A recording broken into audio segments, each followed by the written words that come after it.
Hi friends, అందరి వంటలు అయినాయా? ఏం కూరలు వండారు, ఏం చేస్తున్నారు చెప్పండి. తిన్నారా? నేనైతే ఈరోజు మా ఆయన చెప్పాడు సాంబార్ చేయమని చెప్పాడు ఫ్రెండ్స్. నేనైతే టమాటాతో సాంబార్ చేద్దాం అనుకుంటున్నా. టమాటాలు తీసుకున్నా ఫ్రెండ్స్. చింతపండు అయితే నానుతుంది, ఎందుకంటే సాంబార్ వేస్తే కొంచెం ఎండాకాలం కదండి, తినబుద్ధి అవుతుందని చేస్తున్నాండి. నెక్స్ట్ వచ్చేసి వెల్లుమిర్చి, పచ్చిమిర్చి, బిర్యానీ తీసుకున్నానండి. ఇప్పుడు సాంబార్ చేయమని చెప్పానండి, ఎందుకంటే తినబుద్ధి అవుతలేదు కదా, సాంబార్ చేద్దాం అనుకుంటున్నా. ఇక సాంబార్ చేస్తాను అనుకుంటున్నా ఫ్రెండ్స్, చూపిస్తాను చూడండి. ఫ్రెండ్స్, నేనైతే సాంబార్లోకి శనగపిండి కలిపి పెట్టుకున్నాను. శనగపిండి అయితే కలిపి పెట్టేశాను. నెక్స్ట్ ఆనియన్స్ అవన్నీ కట్ చేశానండి, చూడండి.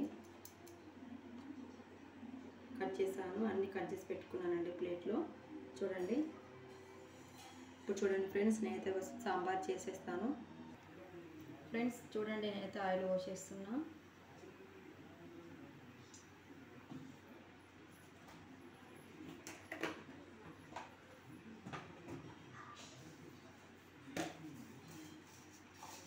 ఫ్రెండ్స్ ఈ జీలకర్ర ఆవాలు,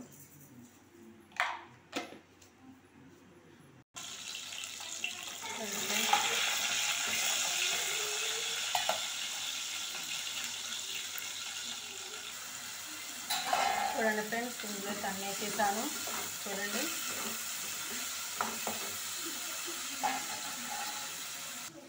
ఫ్రెండ్స్ నేనైతే చింతపండు అంతా ఒక ధర తీసాను, అందులో పోసేసా ఫ్రెండ్స్, చూడండి.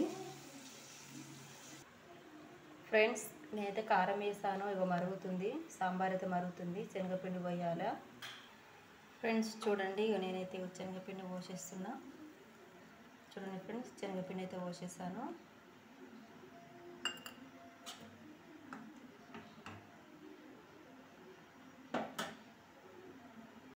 ఫ్రెండ్స్ ఇక ధనియాల పొడి ఉడికి వేసేస్తున్నాను, ధనియాల పొడి. ఓకే ఫ్రెండ్స్, మా సాంబార్ అయితే అయిపోయింది చూడండి.